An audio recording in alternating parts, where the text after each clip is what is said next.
ng ulan. May kwentong isinisigaw kapag barado ang daluyan. Bolong soda nga nadadamay, hindi kalaban ng tubig. Kapabayaan ang ugat kapag napabayaan ang plano. Mamamayan ng bagsak, hindi sapat ang pangako.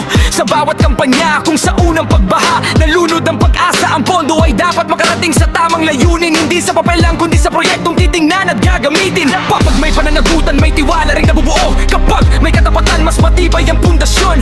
Hindi ito laban ng Iglesia ni Cristo, hindi rin ng iilang tao. Kinabukasan ito ng bawat Pilipinong narito. Ayusin ang daluyan bago umagos ang luha. Unahin ang mamamayan bago ang pansariling ginhawa. Kapag sama-sama ang kilos at tapat ang paglilingkod, mas matatag ang bayan sa bawat tunos na susubok. May tungkulin ng opisyal, may tungkulin ng mamamayan. Parehong may pananagutan sa ating kinabukasan. Huwag magtapon kung saan nalagaan ang kapaligiran. Maliit mga bang malaking pagbabago ang hahantungan. Kapag may proyekto, siguraduhin may kalidad.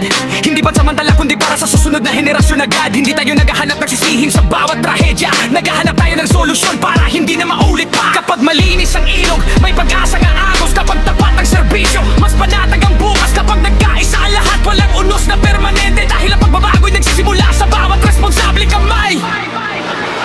Ayusin ang daluyan bago umagos ang luha.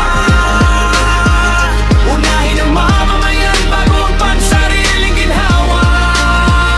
Kapag sama-sama ang kilos at tapat ang paglilingkod,